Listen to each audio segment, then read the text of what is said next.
Halo, Assalamualaikum warahmatullahi wabarakatuh. Bahagia sekali kembali podcast bersama Biro Pengadaan Barang dan Jasa Setda Daerah Istimewa Yogyakarta hadir untuk Anda. Syahrida Marianti menemani Anda. Kita akan mencari tahu lebih banyak terkait perkembangan terkini pengadaan barang dan jasa di Daerah Istimewa Yogyakarta. Inovasi-inovasi yang dilakukan terkait kebijakan pengadaan barang dan jasa di Daerah Istimewa Yogyakarta. Dan hari ini bersama kita Ketua Komisi C DPRD Daerah Istimewa Yogyakarta, Pak Nur Subiantoro. Pak Nur, apa kabar? Baik, Sehat selalu. Sehat. Luar biasa. Terima kasih sudah meluangkan waktu untuk berbagi bersama para pemirsa dan juga Kepala Bagian Pengelolaan Pengadaan Barang dan Jasa Biro Pengadaan Barang dan Jasa Setda Daerah Istimewa Yogyakarta, Pak Andi Kurniawan. Halo Pak Andi. Ya. Sudah banyak informasi yang akan dibagi. Betul. Iya, luar biasa. Ini bentuk transparansi, Iya, keterbukaan informasi. Betul. Dan ini terkait dengan kebijakan pengadaan barang dan jasa pemerintah di Daerah Istimewa Yogyakarta. Ke Pak Andi dulu, Pak Andi. Mungkin secara umum kebijakan pengadaan barang dan jasa ini seperti apa? Ya, terima kasih Mbak Uri. Mohon izin Pak Nur Sandi. Kami dari Biro Pengadaan Barang Jasa Setda DIY mungkin sebelumnya mungkin menyampaikan saja informasi bahwa kami adalah biro baru di pemerintah daerah Istimewa Yogyakarta. Jadi yang sebelumnya itu kita ada di eselon 3, tapi sekarang kami sudah ada di eselon 2. Jadi kami berdiri biro sendiri karena memang amanat dari KPK pada saat itu bahwa untuk sektor pengadaan barang jasa memang harus berdiri sendiri, tadi tidak menjadi bagian dari eselon 2. Jadi menyambung pertanyaan dari Mbak Wuri tadi, memang yang pertama terkait kebijakan pengadaan barang dan jasa. Kalau secara umum sebenarnya kita bisa mengambil dari Perpres terkait pengadaan barang jasa, Perpres nomor 16 tahun 2018 yang sudah diperbarui di tahun 2021 kalau tidak salah, itu nomor 12. Jadi kebijakan pengadaan barang dan jasa itu memang tidak jauh dari penggunaan uang negara secara tepat. Mungkin nanti Pak Nur bisa menjelaskan lebih lanjut. Penggunaan uang negara secara tepat untuk kepentingan dari masyarakat, sehingga pengadaan barang ini bisa tepat waktu, tepat mutu, tepat biaya, dan tidak kalah penting lagi yaitu adalah penggunaan produk dalam negeri. Karena sekarang ini baru digembar-gemborkan sejak zaman pemerintahan sebelumnya itu memang penggunaan produk dalam negeri itu sangat diutamakan. Mulai muncul dari Inpres segala macam sudah muncul, kemudian pemberdayaan UMKM dan lain-lain. Jadi di tahun 2025 ini kami dari Biro Pengadaan Barang dan Jasa di Setda DIY mengacu kepada Perpres nomor 16 tahun 2012 bahwa kita tidak lepas dari itu, kita juga menyampaikan kepada teman-teman OPD lain yang nanti akan menggunakan pengadaan barang jasa ini, baik tidak hanya untuk teman-teman OPD tapi masyarakat lain juga, teman-teman penyedia juga, bahwa jangan main-main dengan uang negara. Jadi uang negara ini harus dipergunakan sebaik mungkin sehingga barang jasa yang nanti dihasilkan itu menghasilkan tepat waktu, tepat mutu, tepat biaya. Kemudian juga tadi tidak kalah penting adalah penggunaan produk dalam negeri. Mungkin itu Mbak Wuri. Iya. Jadi memang ini diharapkan agar kemudian uang negara, anggaran yang sudah disiapkan ini kemudian digunakan ini benar-benar optimal penggunaannya. Betul. Dan apa yang dirasakan masyarakat juga sesuai gitu ya. Betul. Dari Pak Nur dulu Pak, mungkin secara umum kebijakan pengadaan barang dan jasa yang saat ini dilakukan begitu ya, ini sudah mulai dengan ada pelibatan UMKM, kemudian juga memang prinsipnya awalnya untuk bisa mewujudkan transparansi dan apa yang dikeluarkan itu yang harus benar-benar dihasilkan. Dari DPRD seperti apa? Jadi begini Mbak, sesuai dengan tupoksi kami di DPRD ini kan fungsinya kan legislasi, anggaran dan pengawasan. Ya, kita ada bidang pengawasan. Oleh karena itu kami mendorong betul PBJ, Biro PBJ ini dalam rangka nanti membantu dinas-dinas karena memang tadi sudah berdiri sendiri kan dinas-dinas lain ketika harus ada pengadaan barang, kemudian kemungkinan tender, ini harus ada aspek transparansi dan akuntabilitas. Ini yang penting, akuntabilitas. Jadi semuanya bisa terkontrol.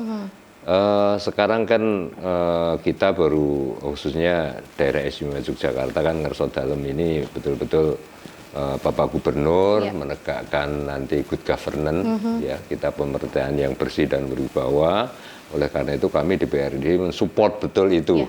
Dan PBJ luar biasa, sudah sekarang mulai nanti secara teknis juga mungkin Mas Andi yang dari e-katalog ini kemarin dari versi 5 sekarang menuju versi 6.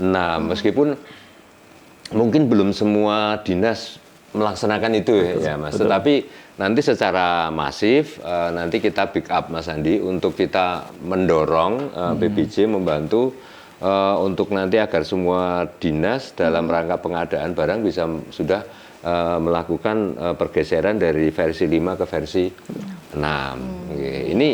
Ini penting karena di situ selain transparansi dan akuntabilitas terjaga, di situ bisa ada kontrol, fungsi kontrol. Di mana karena kalau tender itu tidak ada melalui yang katalog itu mungkin mohon maaf ini dulosor-dulosoran ya. Harga ini dulosor-dulosoran. Kemudian akhirnya ya kalau secara keuangan mungkin kita ada silpa ya kita untung, tapi akhirnya yang menjadi korban kan kualitas. Ya, ini semua agar bisa terjaga dan harapan kami juga nanti tidak hanya pemerintah, pihak-pihak kedua, pihak ketiga, pihak swasta juga harus bisa mengikuti ini apa yang sudah dilakukan digerakkan oleh PBJ di wilayah hukum daerah istimewa Yogyakarta. Siap, iya.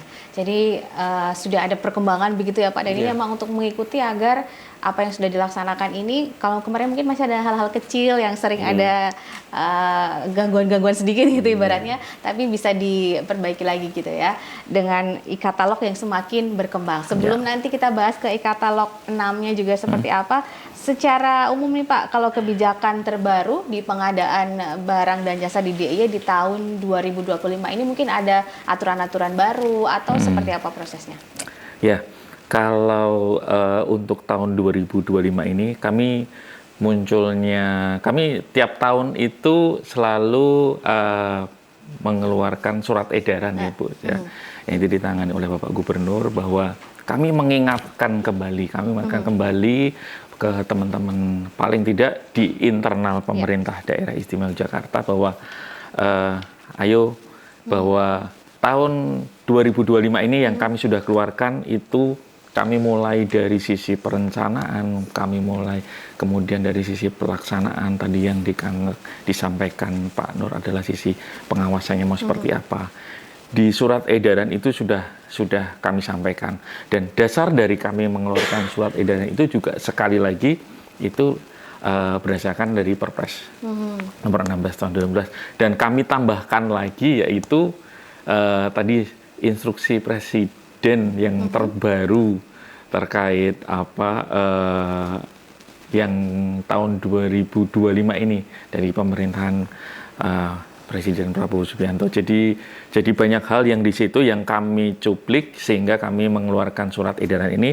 Dan salah satunya mungkin kalau dari sisi perencanaan itu yaitu kita dorong lebih awal lagi dari teman-teman OPD itu yang biasanya penetapan untuk siapa penunjukan PPK, penunjukan pejabat pengadaan. Jadi personel-personel yang nantinya terlibat di dalam pengadaan barang jasa. Kemudian tadi yang disampaikan Pak Nur juga terkait e-katalog. Perpindahan e-katalog versi 5 ke versi 6 tentunya membutuhkan satu administrasi yang karena perbedaannya nanti mungkin kita bahas lebih lanjut di topik yang lain untuk versi 6, versi 5 ke versi 6.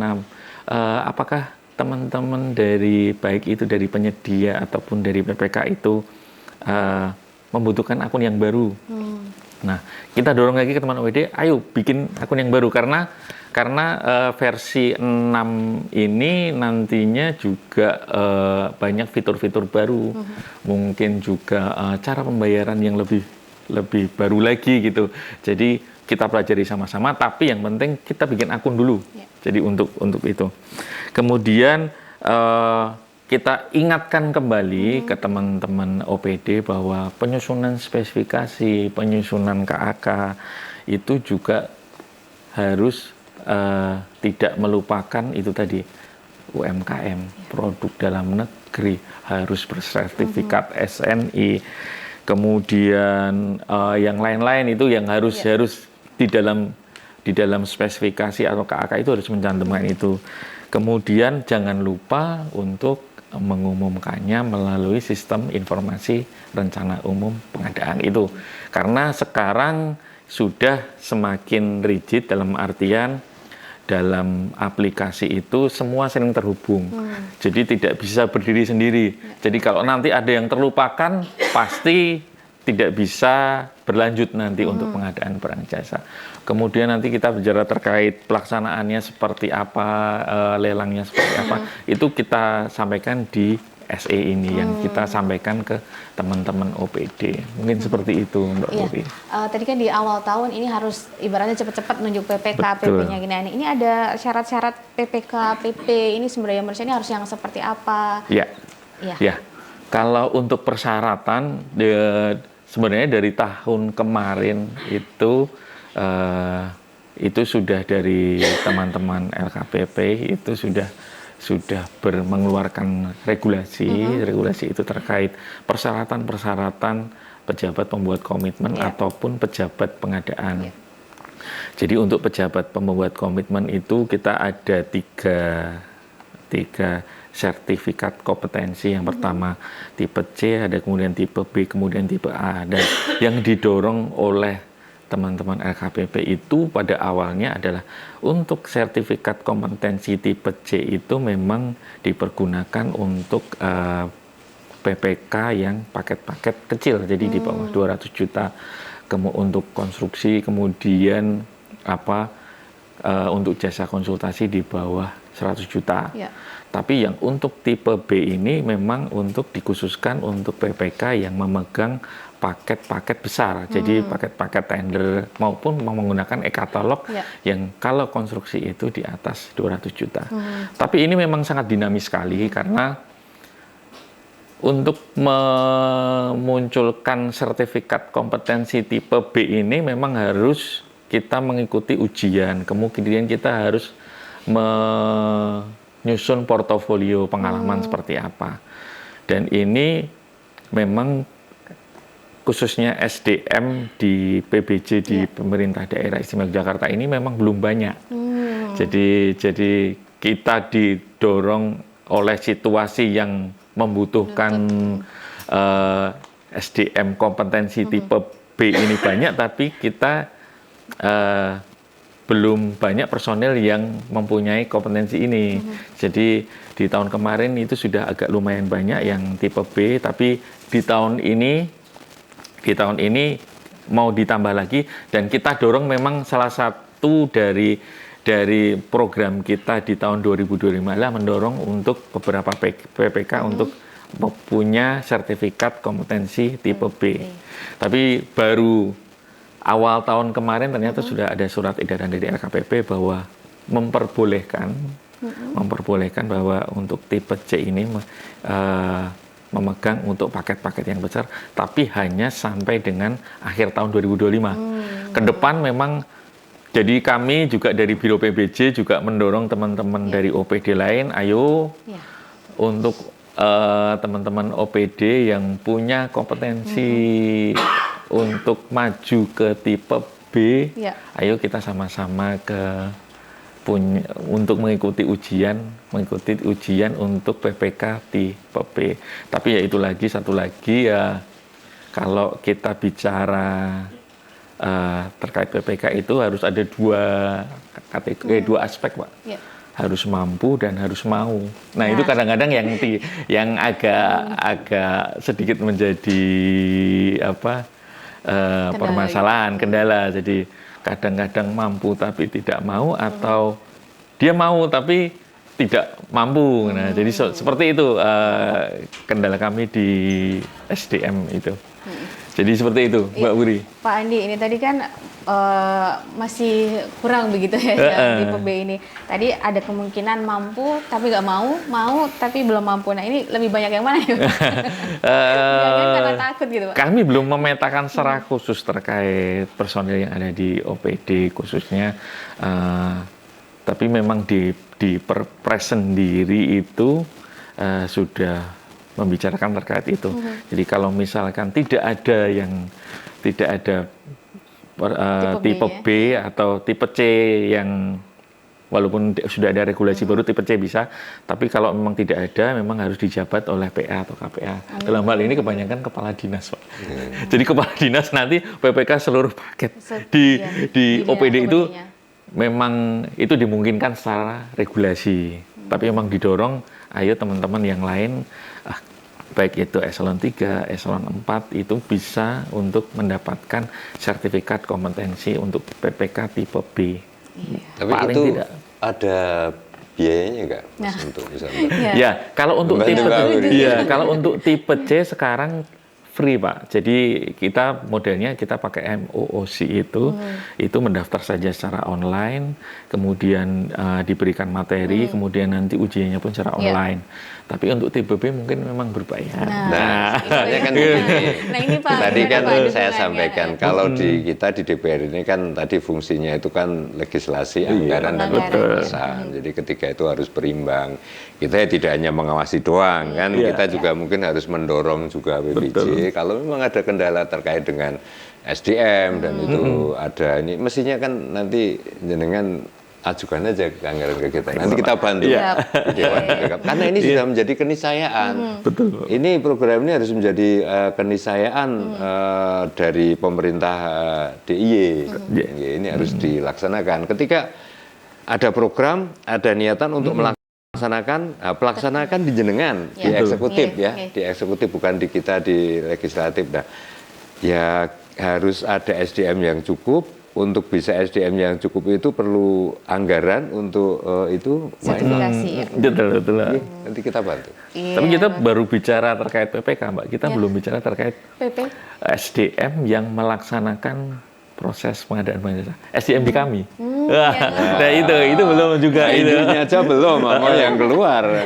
Kita internal kami masih kekurangan sebenarnya di harusnya sesuai apa regulasi dari pusat itu.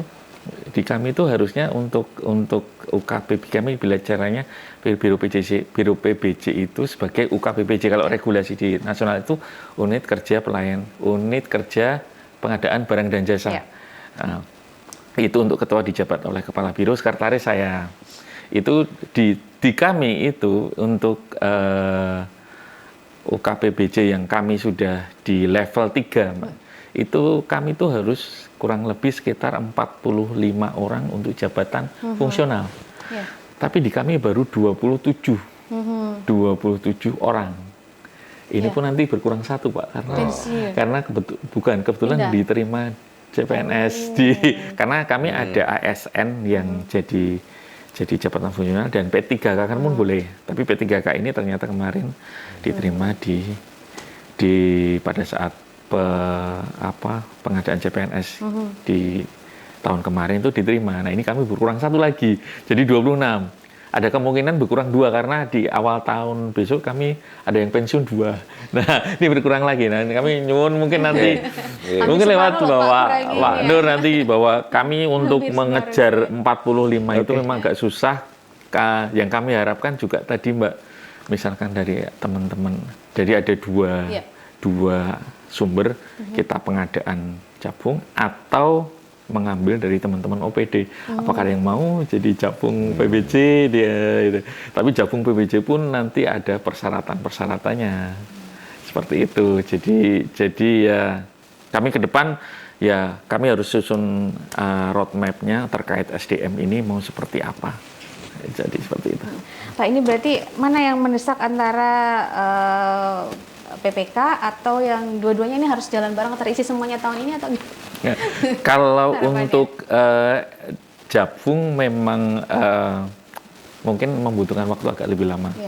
Karena ke depan itu tidak hanya kaitannya sama ketercukupan di kami, tapi kalau Japung kan memang juga harus ada konsekuensi anggarannya. Nah, nanti nah, itu kalau PPK jauh lebih mudah karena itu bisa mungkin nanti dianggarkan di OPD masing-masing untuk tadi ujian kompetensi, atau mungkin tadi seperti Pak Nur yang ngendikan tadi, kita anggarkan untuk tahun depan khusus untuk ujian kompetensi untuk tipe B ini. Nah, jadi kalau saya cenderung lebih mudah mengejar yang PPK ini daripada yang Japung. Kalau Japung memang roadmap-nya harus jelas selama 5 tahun kita bisa menambah berapa dan kaitannya nanti pasti dengan BKD dengan yang lain gitu. Dan meskipun ini ada rasionalisasi, efisiensi, tetapi kan kalau di bidang jenengan ini kan memang sangat dibutuhkan. Ini karena tetap tahun lah, makanya nanti di RKA 2026 ini kan mulai penyusunan kan. Coba aja dimasukkan. Nanti kita bantu pengawalan di pembahasan di komisi. Tapi ini harus nunggu 2026 Pak, nggak bisa di perubahan 2025 mungkin? Kalau perubahan 2026 ini mengikuti ini aja, kemungkinan bisa, tapi setelah tadi yang disampaikan Inpres 1 2025 kemudian diikuti dengan surat edaran menteri terkait dengan perubahan RKA kan, didorong harus ada perubahan RKA yang mengacu kepada programnya nasional. Siap. Jadi mungkin akan di 2026 gitu ya. Ini semoga nantinya yang PPK bersertifikasi juga terpenuhi. Meskipun skala prioritas. Skala prioritas 2026, yang 2025 apa dulu, nanti dilanjutkan 2020. Iya, oke. Baik Pak Nur Subiantoro dan juga Pak Andi, kita akan lanjutkan perbincangan kita terkait kebijakan pengadaan barang dan jasa di lingkungan Pemda Daerah Istimewa Yogyakarta dalam podcast persembahan Biro Pengadaan Barang dan Jasa Setda Daerah Istimewa Yogyakarta. Kami segera kembali.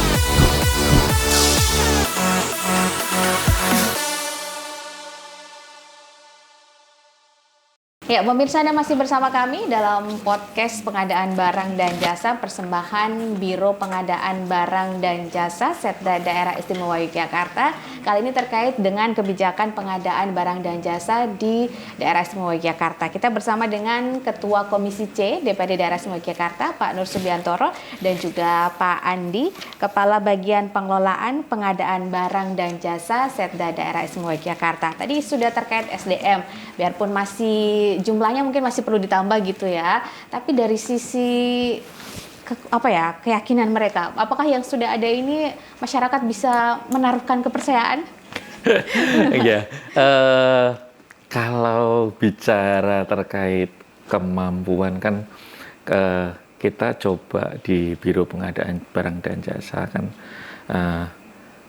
bahkan tidak hanya di biro kami pun, di yang lain pun kalau kita bicara personil itu mesti selalu bicara kurang ya. Tapi melihat dari apa tugas dan fungsi kami sebagai Biro Pengadaan Barang Jasa, memang kami mau tidak mau memang harus memaksimalkan potensi yang ada di teman-teman di Biro Pengadaan Barang dan Jasa. Jadi dengan jumlah 27 orang tadi yang kami punya, ditambah dengan mungkin teman-teman sekretariat, kemudian juga teman-teman pendukung yang lain, kami mencoba memaksimalkan fungsi ini. Tapi memang ke depan mungkin kami sampaikan ke Pak Nur juga, sebenarnya trennya itu menurun dalam artian seperti ini. Di tahun per tahun, mulai dari mungkin 2011 setelah COVID ya, mungkin setelah COVID. Karena COVID otomatis sudah tidak ada pengadaan lagi, Pak. Ya, karena semua diefisiensi, dirasionalisasi itu trennya menurun. Kami tahun kemarin itu kurang lebih 161 paket, Pak, pengadaan. 161 paket itu. Itu sejauh menurun dari tahun sebelumnya yang sekitar 200-an, 200-300. Karena apa? Karena itu tadi yang disampaikan Pak Nur tadi juga. Penggunaan e-katalog. Penggunaan e-katalog itu semakin masif juga. Karena itu memang didorong oleh teman-teman dari APIP, baik itu dari KPK ataupun dari LKPP sendiri, penggunaan e-katalog. Jadi dengan turunnya tingkat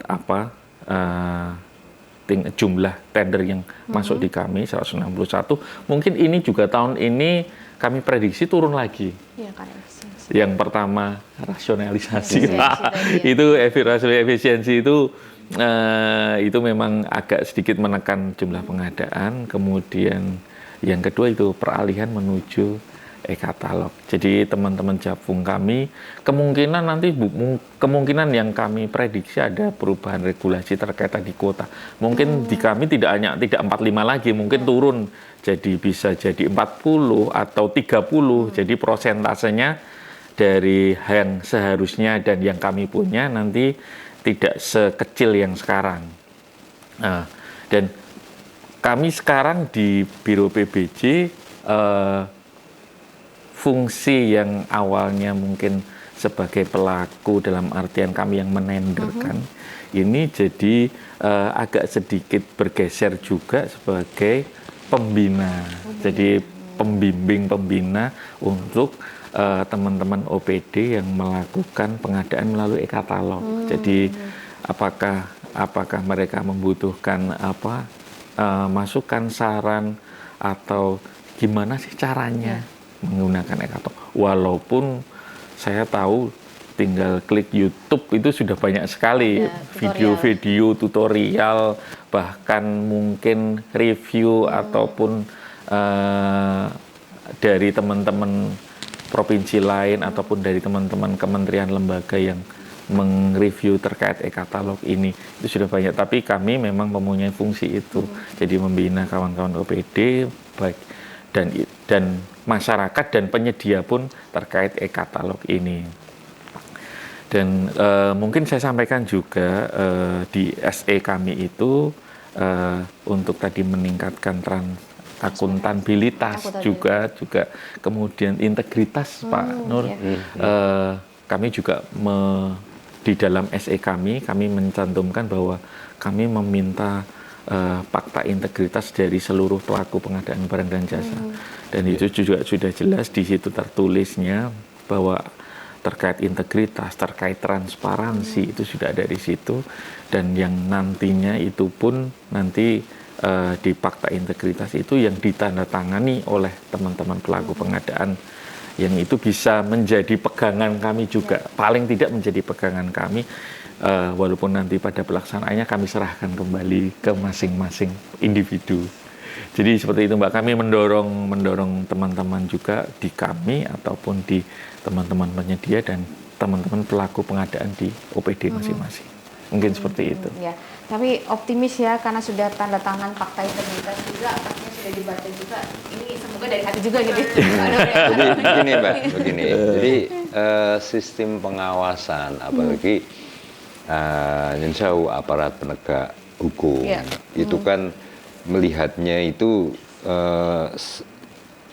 selain fakta integritas itu kan menurutnya mulai dari perencanaan, mulai dari perencanaan, penganggaran, proses tender, proses lelang sampai dengan di pelaksanaan. Oleh karena itu semua rangkaian itu memang harus dibenahi dan disempurnakan dalam rangka akuntabilitas itu tadi. Dan ketika PBJ mungkin sudah mulai bebannya berkurang di situ, proses tendernya, menurut saya itu malah justru berhasil. Karena biar OPD itu mampu menyalakan kegiatan sendiri, nanti PBJ itu tinggal mengguiden.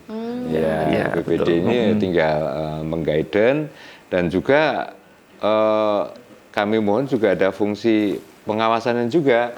Artinya di PBJ itu pun selain kita di Dewan, kalau kita kan eksekutif ini kan legislatif ini kan pengawasannya kan secara anggaran secara umum. Betul. Tetapi di eksekutif hal-hal yang teknis itu kan pembidangan, itu kan bidangnya jenengan di eksekutif. Untuk yang teknis monggo nanti, soalnya kadang-kadang kan nyun sewu biro PBJ ini karena baru ya. Jadi di masyarakat pun kadang-kadang belum tahu. Oleh karena itu perannya podcast ini penting agar masyarakat ini menjadi informasi untuk masyarakat bahwa sekarang untuk pengadaan ini sudah mulai dalam rangka tadi akuntabilitas, transparansi, mulai dengan nanti adanya katalog masing-masing OPD apabila mau pengadaan belanja sendiri ada caranya itu sendiri. Nah ini nanti juga peran PBJ saya harapkan nanti untuk bisa ya mendorong, mensupport OPD-OPD yang lain. Betul. Rada greteh Mas. Iya. Ya nek sing kro-kroane ya doya-oya nanti. Kalau mana yang belum, apalagi kalau mitra kerja Komisi C nanti bilangin ke saya kalau belum nanti. Biar semakin disedih lagi. Iya. Jadi memang benar yang dikatakan Pak Nur tadi, memang kalau kita bicara pengadaan barang jasa itu kadang-kadang masyarakat luar atau yang lain itu tuh ketar lelang kontrak selesai sudah. Ya. Tapi benar ya dia, Pak Nur tadi, sebenarnya pengadaan barang jasa itu kita mulainya dari perencanaan, bahkan perencanaan, penganggaran, kemudian ada persiapan, ada pelaksanaan, kemudian sebenarnya tidak sampai situ saja, Pak. Yang kami hadapi sekarang sebenarnya ada sanggah juga ya. Iya, betul. Selama masa pelaksanaan itu kemudian selesai, itu tuh ada tahapan yang memang harus diselesaikan. Kami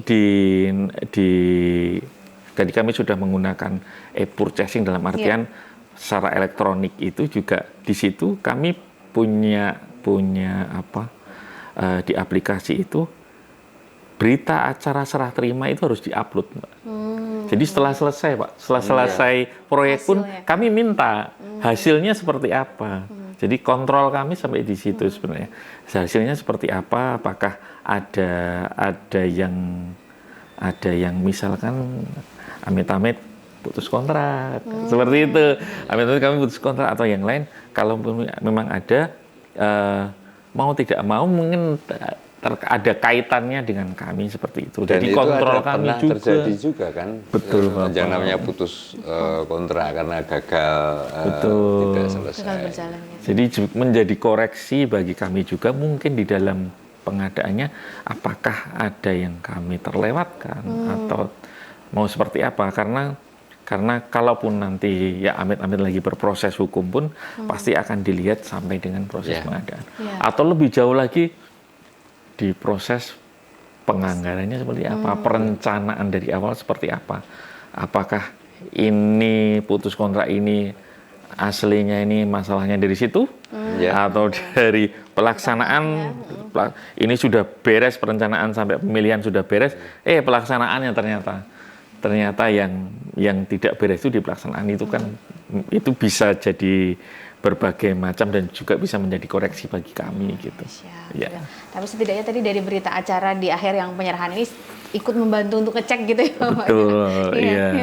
Ya. Nah, Pak, ini juga mungkin kan tujuannya juga transparansi gitu ya dari pengadaan barang dan jasa ini. Selain pengawasan oleh legislatif, masyarakat juga kan mungkin pengen juga nih untuk mengetahui bagaimana sih pengadaan barang dan jasa, atau ada paket-paket apa aja ini tahun ini siapa yang akhirnya berhasil mengerjakan atau seperti apa. Ini ada akses yang bisa dilihat. Ya, di kami itu juga menggunakan aplikasi yang kita ikut di LKPP, yaitu namanya Sistem Informasi Rencana Umum Pengadaan atau SIRUP. Nah, di SIRUP ini memang dari teman-teman OPD itu dia mau pengadaan apa saja wajib mencantumkan, memasukkan, mengisi di SIRUP itu. Jadi di SIRUP itu nanti ada isian terkait pagunya berapa, kemudian lokasinya di mana, kemudian nilai jangka waktu pelaksanaannya dari kapan sampai kapan, kemudian metode pemilihannya mau seperti apa. Dan di situ nanti dari teman-teman OPD mengisi di situ, dan itu bisa diakses oleh masyarakat, bisa. Tapi informasi yang bisa dilihat oleh masyarakat mungkin tidak sedetail yang ada di itu. Tapi masyarakat bisa mengakses itu. Jadi nantinya ke depan misalkan OPDA mau ada pengadaan apa saja, ada di situ waktunya segini, jangka waktunya segini. Jadi baik itu masyarakat, baik itu yang pengguna ataupun nanti penyedia yang pengen tahu pengadaan apa saja bisa melihat di web Sirup itu. Dan itu menjadi salah satu dari aspek transparansi itu tadi. Walaupun nanti mungkin pada saat pelaksanaannya yang itu tadi misalkan ada di tengah itu, untuk web Sirup ini kita biasanya minta segera pada saat sudah jadi DPA, Mbak.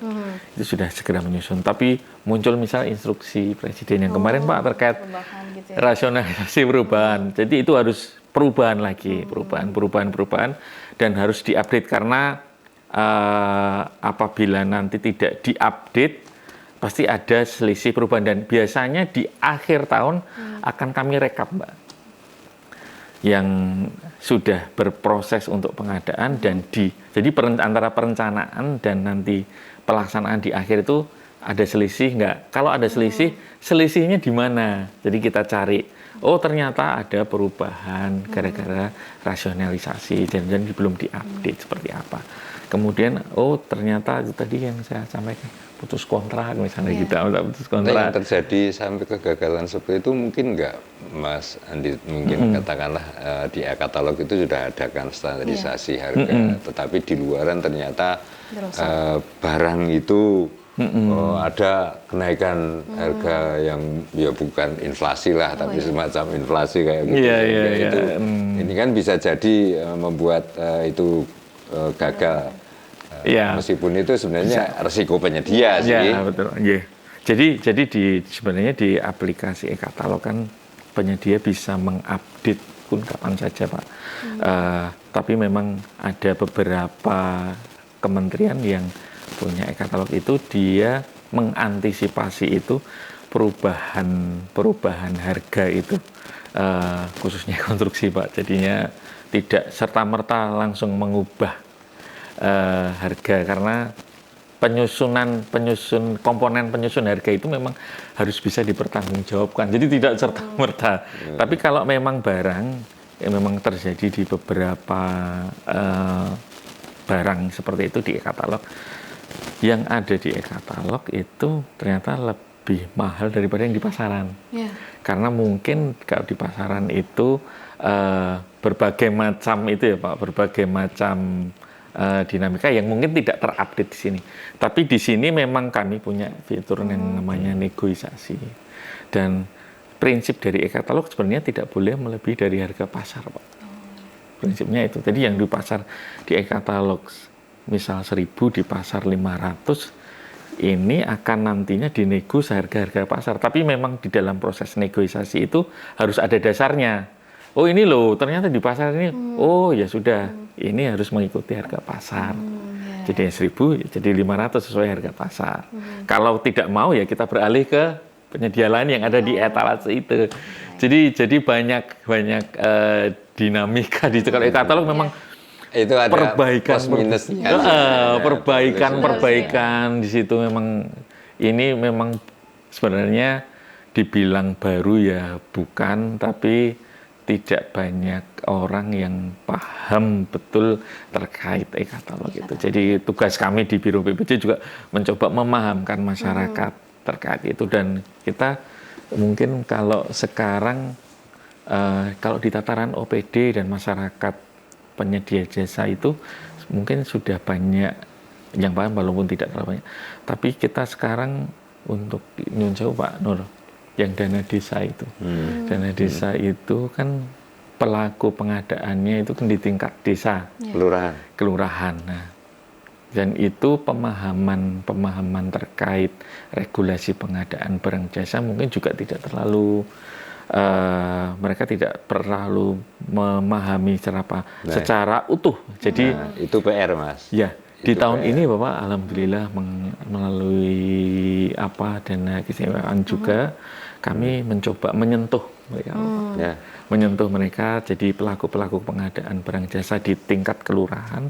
Kami akan coba masuk ke mereka melalui e-katalog juga. Jadi kita pahamkan bahwa ini loh kita punya e-katalog yang nantinya pelaku-pelaku pengadaan di kelurahan itu bisa mengakses itu. Karena selama ini mereka masih kemungkinan yang kami tahu itu masih manual. Jadi kita coba dorong melalui, ayo kita sama-sama menggunakan e-katalog. Kalau tidak paham bisa datang ke kami akan coba membimbing untuk mencoba mengajari ini cara menggunakan e-katalog. Ini tahun ini kami coba di situ, Pak. Walaupun mungkin tidak terlalu banyak nantinya, tapi tahun demi tahun nanti kami coba lebih dalam lagi, lebih luas lagi. Jadi apresiasi, Mas. Saya apresiasi itu ke BPJ apabila sudah melakukan hal itu turun sampai dengan tingkat kelurahan ya. Kalau itu di OPD di levelnya DIY atau kabupaten mungkin sudah dibekali dengan SDM yang cukup ya. Betul, Bapak. Artinya, tapi kalau yang itu di levelnya kelurahan, bagi saudara-saudara kita yang Pamong lurah sampai Pamong yang pelosok-pelosok sana itu karena ketidaktahuan karena ketidaktahuan akhirnya memunculkan permasalahan di kemudian hari. Nah, itu yang kita tidak ingin dan kita tidak rela. Oleh karena itu saya apresiasi apabila nanti PPJ itu mau turun sampai ke level kelurahan, meskipun nanti juga bersama-sama dengan kabupaten. Artinya kan ada BPJ-nya kabupaten yang bidang itu, ambil aja sampling, katakanlah per kabupaten itu dalam 1 tahun 5 dulu, dalam 1 tahun nanti progres terus itu agar karena anggaran itu besar juga. Per kelurahan selain ADD itu kan ada BKK. Betul.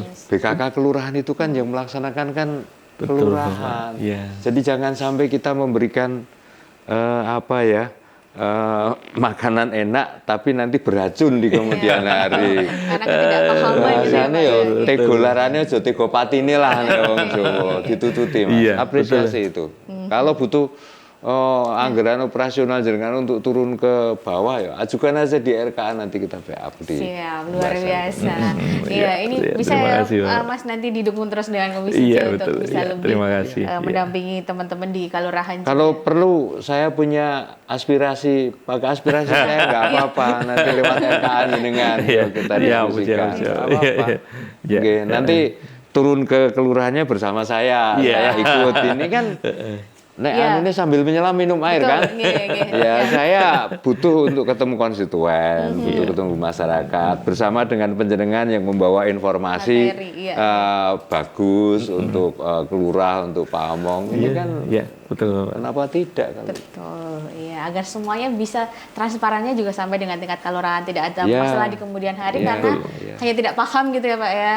Ya, Pak, ini lagi lanjut terkait dengan kembali ke web sirup tadi kan masyarakat bisa mengakses, terus juga dari sisi OPD-nya juga terus diberikan pendampingan gitu ya agar kemudian memanfaatkan sirup ini dengan seoptimal mungkin. Gambarannya ini mungkin tender yang ada di sirup ini apakah hanya tender-tender besar atau mungkin juga paket-paket pekerjaan kecil ada di sana? Ya, kalau di sirup ini ya mungkin tadi lupa saya sampaikan bahwa pengadaan sekecil apapun, jadi yang ada semua di DPA karena kalau kita lihat proses pengadaan barang jasa kan tidak hanya tender, kita punya pengadaan langsung, kita punya penunjukan langsung, kemudian ada tender, kemudian ada yang di OPD ada belanja modal, betul, itu ada pengadaan barang, ada pengadaan yang dikecualikan segala macam. Dan itu semua proses pengadaan barang jasa memang harus dimasukkan ke sirup.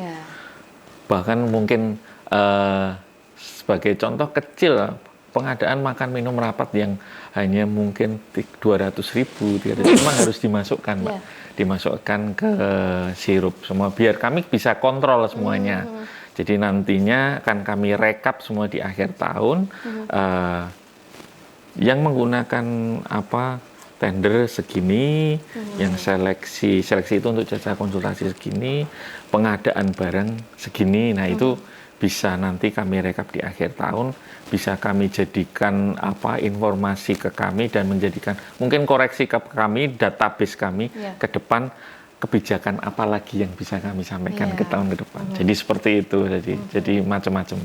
Iya, jadi memang di sana semua paket pekerjaan ada gitu ya Pak ya di Sirup ini. Jadi memang membuka akses untuk masyarakat untuk bisa mengetahui ada apa aja yang mungkin mau terlibat langsung juga bisa, yang ingin mengawasi, membantu pemerintah, membantu Departemen mengawasi agar pengadaan barang dan jasa ini benar-benar transparan juga bisa memantau melalui Sirup ini. Masih banyak terkait dengan pengadaan barang dan jasa. Kita akan kembali, kita jeda sejenak.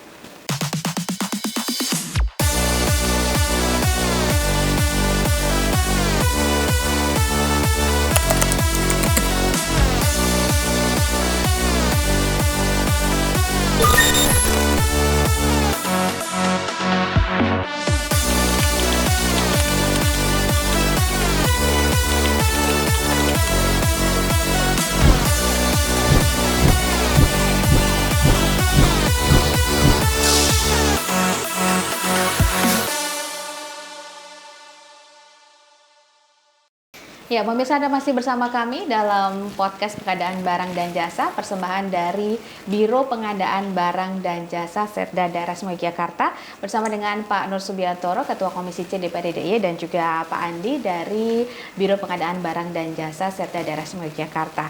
Terkait dengan pengadaan ini, Pak, kadang kan orang kemudian ini kok belum ada kegiatan di awal-awal tahun. Nah, sebenarnya memang harus nunggu awal tahun atau mungkin ada proyek-proyek khusus yang krusial bisa dimulai sebelumnya? Ya, kalau kita bicara itu kalau untuk pengadaan yang dilakukan sebelum tahun berjalan itu kalau di kami tender dini atau pengadaan dini. Jadi memang sering dilakukan oleh kementerian lembaga bahwa tender dini itu biasanya sudah dikeluarkan regulasi oleh kementerian itu di triwulan ketiga itu bahwa persiapan untuk tender dini apa saja, kemudian persyaratannya apa saja dan lain-lain. Dan itu kalau biasanya yang ada di OPD teknis khususnya itu di Dinas PU, kemudian ada di dinas lain itu terkait jasa keamanan, kebersihan yang memang harus dimulai di awal tahun. Ya, betul. Ya, kalau contoh ininya mungkin kalau yang di BUSDM yang gedung DPRD ini ya. Kalau gedung DPRD ini itu kan ada di Setuan Pak, bukan di PU. Oh iya, di Setuan. Kalau di PU itu, tapi maksud saya tender ini yang termasuk tender dini ya? Karena itu kan mendahului multi years kan yang kemarin ini. Kalau yang tadi saya sampaikan tender dini itu misalnya yang di PU itu terkait pemeliharaan rutin jalan, Pak. Kan itu memang itu yang wajib mengikat ya, karena itu memang harus ada tiap tahun. Dan itu harus dilaksanakan selama 12 bulan full, dimulai dari Januari awal sampai akhir 31 Desember. Dan itu biasanya dilakukan memang di awal tahun. Jadi ya di awal tahun itu sudah dilakukan tender dini. Tapi semakin ke sini terakhir itu ternyata menggunakan e-katalog. Jadi tidak tender dini lagi. Karena memang sudah diakomodir di e-katalog bisa. Karena teman-teman dari APBN pun ternyata untuk pemeliharaan rutin menggunakan e-katalog. Jadi sudah bisa. Jadi tugas kami sekali lagi berkurang, Pak. Ya. Saya menarik Mas Andi. Nanti mungkin kalau pas off air ya. Ada yang teknis di rapat saya itu pengen kami sampaikan. Jadi tapi kerangka besarnya adalah begini. Ini tadi ingat ketika perawatan jalan ya. Betul. Perawatan jalan rusak nih, jalan rusak. Ketika itu juga masyarakat kan sudah mulai ya wah ini terus kemudian muncul di medsos. Kami hanya tidak ingin kemudian pemerintah itu alasannya wah ini harus mengikuti dilelang di melalui tahun berikut ini. Jadi saya ada gambaran, ada teknis yang itu mungkin bisa dilakukan sehingga ketika muncul di media nih, jalan sana rusak, 3 hari kemudian langsung PU turun tangan langsung itu benahi jalan itu. Yang jalan rusak loh ya, bukan proyek-proyek tapi yang diakibatkan oleh mungkin musim hujan begini ini kan. Betul. Itu mungkin perlu diskusi nanti sehingga ini ada solusi untuk agar lebih cepat.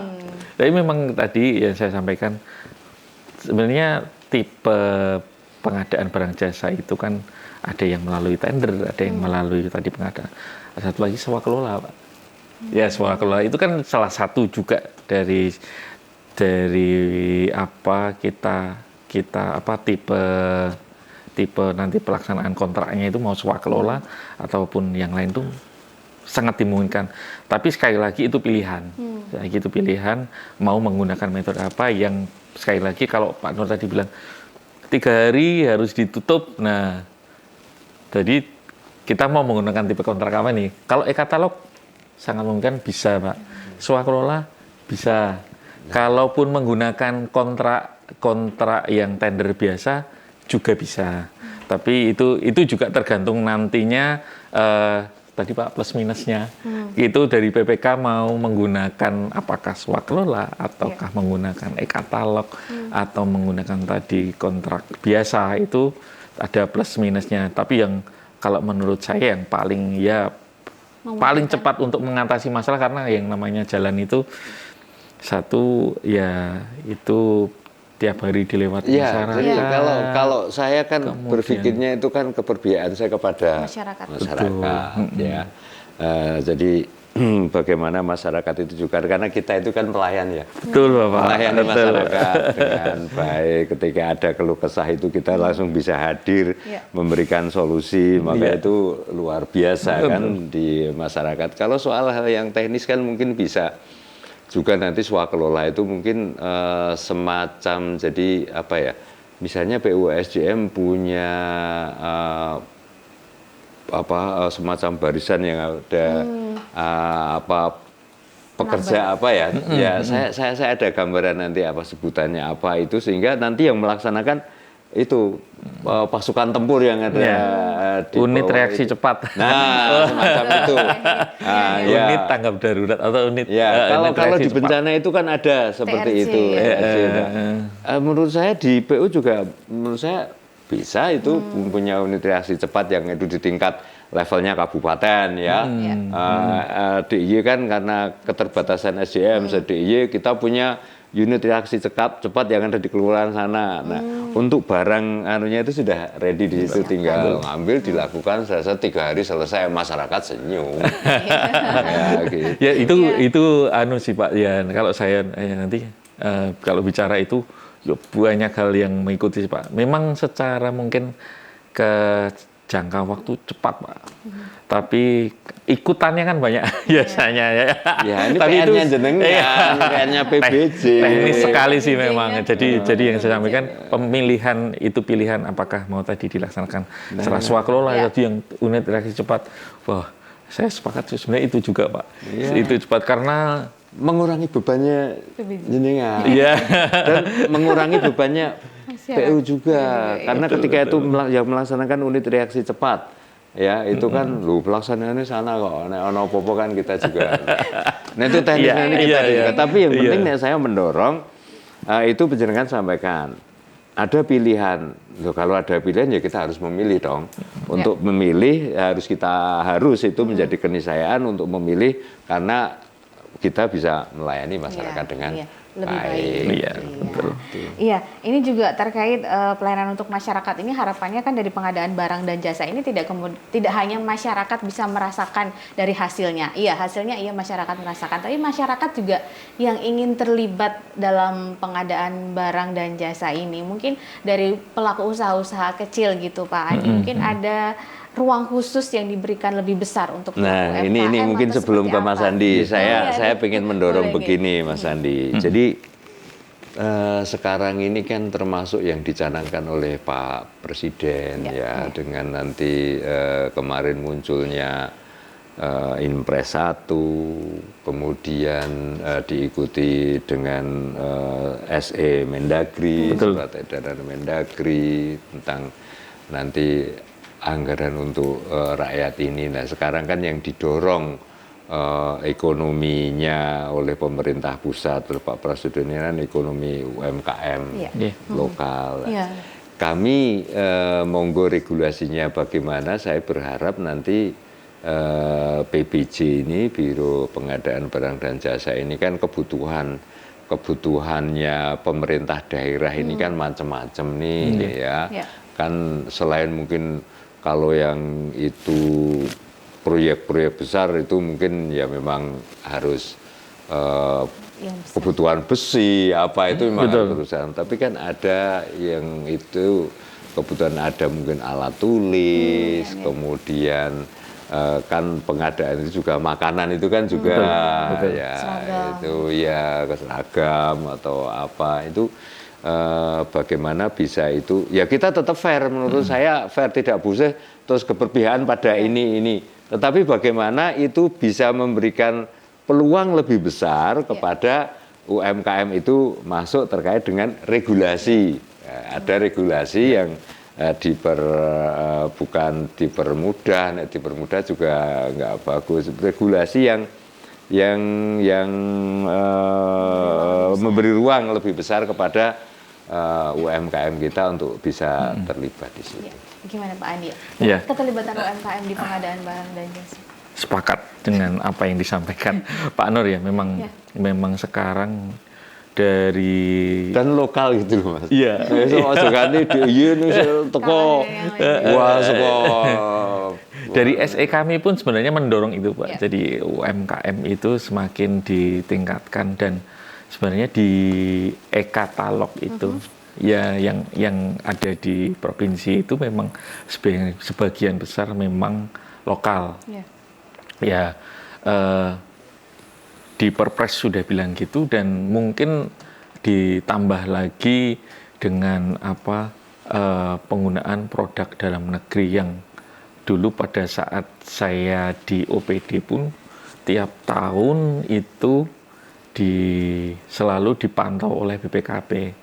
Jadi berapa prosentase penggunaan dalam negeri? Tidak hanya kalau kita bicara penggunaan produk dalam negeri itu kan sebenarnya linear juga sedikit banyak linear dengan UMKM ya. Kalau kita bicara tender besar tadi, besi, semen, kemudian apa Pak? Itu mungkin penggunaan produk dalam negerinya kita bisa persentase ya di 50%, 40% bahkan karena kebanyakan impor. Tapi kita jelas tadi, kalau snack, apalagi Pak, kemudian tadi seragam segala macam, tingkat produksi dalam negerinya pasti juga banyak tinggi dari produksi dalam negeri. Dan itu yang memang kami dorong di situ, dan di SE kami pun kami mendorong OPD khususnya OPD itu di dalam penyusunan spesifikasi itu tadi KAK itu, monggo teman-teman OPD perhatikan ini penggunaan produksi dalam negeri sehingga bisa memaksimalkan potensi dari UMKM yang ada di DIY. Jadi mulai dari situ, mulai dari awal dari perencanaan itu sudah kami dorong untuk penggunaan produksi dalam negeri dan mendorong untuk UMKM. Jadi anggaran untuk makan minum rapat dan yang lain pun kita sudah mindsetnya harus dirubah untuk mendorong UMKM kita untuk maju. Dan di e-katalog pun di kami sebagian besar memang UMKM mendominasi di situ. Jadi peralihan dari tender menuju e-katalog kami harapkan juga bisa menaikkan UMKM di kita. Pemerataan ekonomi juga semakin luas gitu. Seperti itu. Iya, jadi harapannya masyarakat yang pelaku UMKM ini bisa terlibat lebih banyak gitu ya. Betul. Dari kapasitas yang diberikan mungkin berapa persennya gitu Mas Andi di e-katalog ini wajib? Kalau e-katalog membuka pasar seluruhnya. selebar-lebarnya.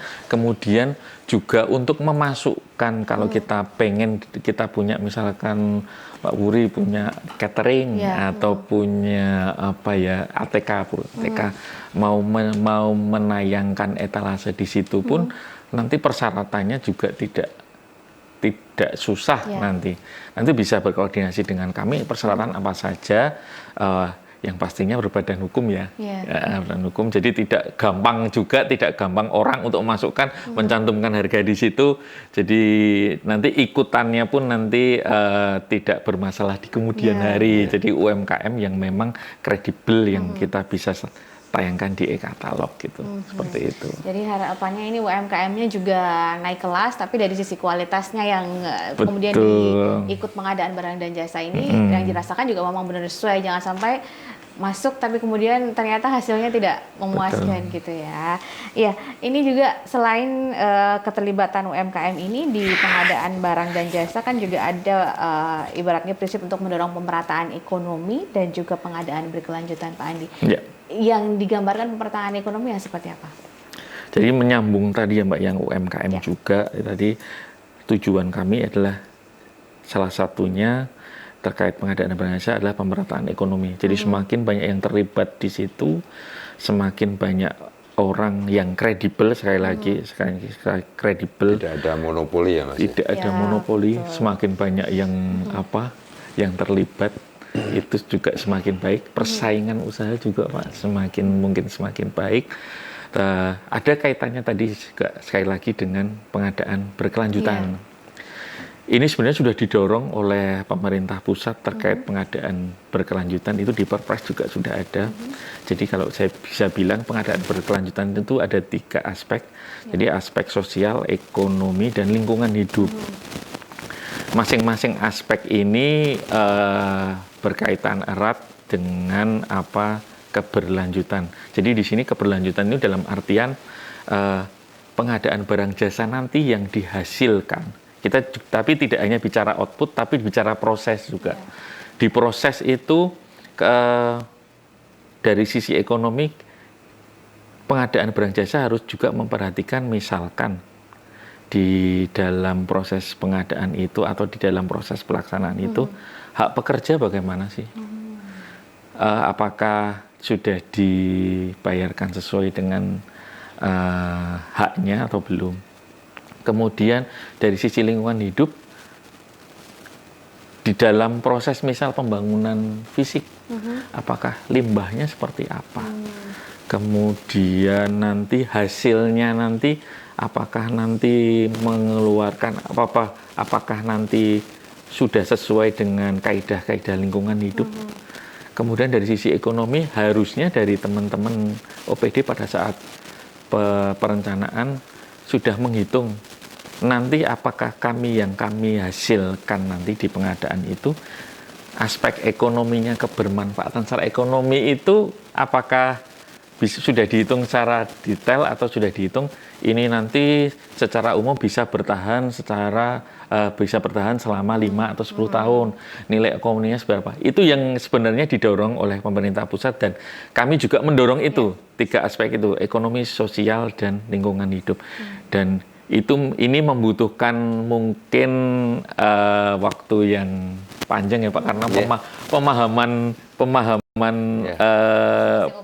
masing-masing OPD itu beda-beda. Jadi kami juga berusaha sedikit demi sedikit memahamkan bahwa paling tidak di kami dulu pada saat nanti paket tender ke kami akan coba lihat dari sisi ekonomi, sosial, lingkungan hidup. Ini akan kami bedah lagi dengan teman-teman OPD. Semoga pengadaan yang nanti akan kami proses di Biro PBJ nanti sudah memenuhi kaidah 3 aspek ini. Mungkin itu. Tapi di e-katalog misalnya kayak yang berkelanjutan, ini kan tadi misalnya kayak peduli lingkungan gitu, apakah sudah tampak begitu atau bisa ditambah biar lebih mudah memilihnya gitu?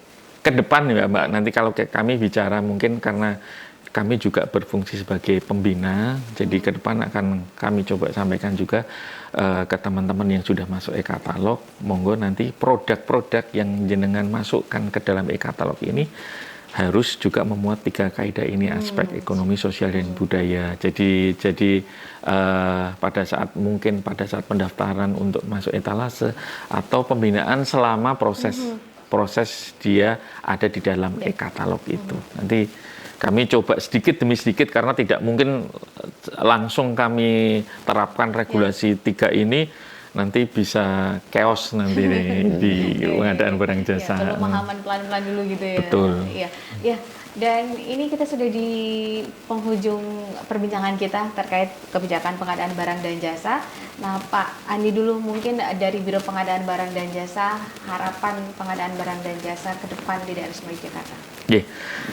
Ke depan kami di Biro Pengadaan Barang dan Jasa, karena kami sudah ada di eselon 2, sehingga Bapak Gubernur sangat berharap ke kami untuk pengadaan barang jasa di Provinsi Daerah Istimewa Yogyakarta ini menghasilkan barang dan jasa yang bisa bermanfaat bagi masyarakat luas, tidak hanya masyarakat di Provinsi Daerah Istimewa Yogyakarta, karena kita tahu penikmat provinsi ini di akhir minggu, weekend, atau di hari-hari besar ini nanti itu semua masyarakat Indonesia mesti akan di sini, dan kami harapkan kami melaksanakan tugas dan fungsi kami secara baik dan benar, dan kami harapkan juga untuk para stakeholder, baik itu penyedia, baik itu nanti aparat penegak hukum dan yang lain-lain,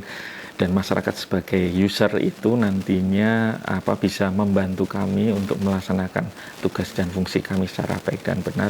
Dan kami juga berharap juga kepada teman-teman baik dari DPRD, Pak Nur bisa bersama-sama dengan biro kami untuk menghasilkan pengadaan barang jasa yang tadi saya sampaikan di depan, tepat waktu, tepat mutu, tepat biaya. Nah, itu sehingga outputnya bisa dimanfaatkan secara optimal oleh masyarakat. Matur nuwun. Dari Pak Nur Subianto. Melanjutkan apa yang disampaikan oleh Mas Andi terkait dengan tadi pelayanan yang lebih baik, tepat waktu, tepat mutu. Ya, kami karena PBJ ini kan mitra kerja kami di komisi, kami akan dorong agar PBJ ini dalam rangka transparansi dan akuntabilitas belanja atau penyediaan barang di khususnya di pemerintah daerah istimewa Yogyakarta ini bisa berjalan lebih baik. Selain aspek itu, kami bisa berharap agar nanti juga berdampak ekonomi, mampu meningkatkan daya saing produk lokal di masyarakat, sehingga sektor-sektor ekonomi juga akan bergerak dengan nanti e-katalog, kemudian transparansi. Ini yang kita harapkan. Jadi ujung-ujungnya adalah semua ini selain transparansi dan akuntabilitas adalah ujung-ujungnya adalah bagaimana kita bisa melayani masyarakat lebih baik. Iya, dan DPRD senantiasa mendukung gitu ya Pak ya? Iya. Ya, terima kasih Pak Nur Subiantoro, Ketua Komisi C DPRD DIY atas waktunya, dan juga Pak Andi Kurniawan, Kepala Bagian Pengelolaan Pengadaan Barang dan Jasa, Biro Pengadaan Barang dan Jasa Daerah Istimewa Yogyakarta. Terima kasih banyak informasinya, dan semoga pengadaan barang dan jasa daerah Istimewa Yogyakarta ke depan ini semakin transparan, semakin akuntabel, dan juga sesuai tadi yang diharapkan, sesuai dari sisi kualitas, mutunya, waktunya, jumlahnya, dan juga biayanya. Apa yang dikeluarkan ini benar-benar bisa pengadaan barang jasa yang optimal di pelaksanaannya juga, dan juga keterlibatan dari UMKM yang semakin besar, UMKM dan koperasi di daerah Istimewa Yogyakarta memanfaatkan produk-produk dalam negeri. Dengan demikian UKM juga bertumbuh, ekonomi masyarakat juga bertumbuh, tujuan akhir kesejahteraan masyarakat juga bisa terwujud. Terima kasih. Sampai bertemu lagi di podcast Biro Pengadaan Barang dan Jasa. Saya Urida Marianti mohon diri. Wassalamualaikum warahmatullahi wabarakatuh. Waalaikumsalam warahmatullahi wabarakatuh.